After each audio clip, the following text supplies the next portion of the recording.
So our first lightning talk is from Georgios Artopoulos, who is dialing in from Cyprus. So thank you for staying on late.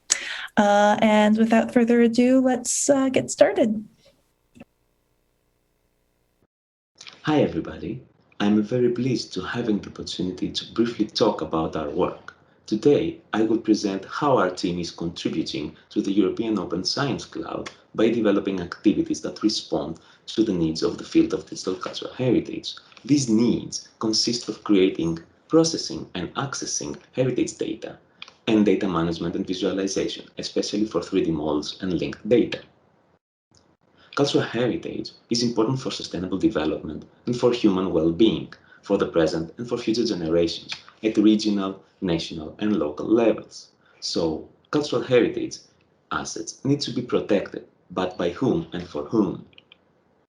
First, we need to acknowledge that heritage is no longer strictly a set of objects with the sole purpose their preservation for historical, ethical, and archaeological reasons, but more broadly, an integral functional part of society, impacting social cohesion and cultural diversity. This implies a shift of thinking in three directions in the way cultural assets are approached: a shift from monuments to people, a shift from objects to functions, and a shift from maintenance of artifacts to their sustainable use. So it is worth considering what people can do for heritage. And our activities aimed at facilitating the digitization of heritage and accelerating open access to cultural assets, and ultimately at engaging people in the management of heritage. Today's presentation will be occupied with our work for the Horizon 2020 project, NEFOS Europe, the overall objective of which is to support the development and inclusion of national open science cloud initiatives in 15 member states of the EU in the overall scheme of the European Open Science Cloud Governance. Enabling remote access to knowledge and facilitating communication becomes of paramount importance in our era, where digitization and remote collaboration are at the center of every societal transformation proposed by the European Commission. One of the project's disciplinary research services is our Clowder for DCH service. This is a Clowder instance that will serve the needs of humanities and digital heritage researchers. With the Clowder for DCH service, users can process, analyze, and exchange files of 3D models such as 3D PDF, FBX files, PLY files, and Nexus 3D files, scanned books, SPDF files, image, text, video, and sound files, as well as GeoTIFF files for georeferenced land surface image collections. Further to this, and pursuing acknowledged practices of heritage valorization, such as a good practice for creating cultural mediation tools based on virtual reality, we develop a service that is accessible through our NEFOS Europe Clowder instance for the production of virtual experiences of museum and heritage site visits. The online virtual reality environments toolkit service provides the necessary digital assets, the workflows, and scripts to create immersive environments for virtual museums, interactive collections of cultural heritage artifacts, and remote visits of sites and monuments, including training material with instructions and video tutorials. All these datasets are accessible on Clowder. The purpose of these couple of services that I presented today, provided by our by project instance of Clowder, were presented and tested as a use case by online users.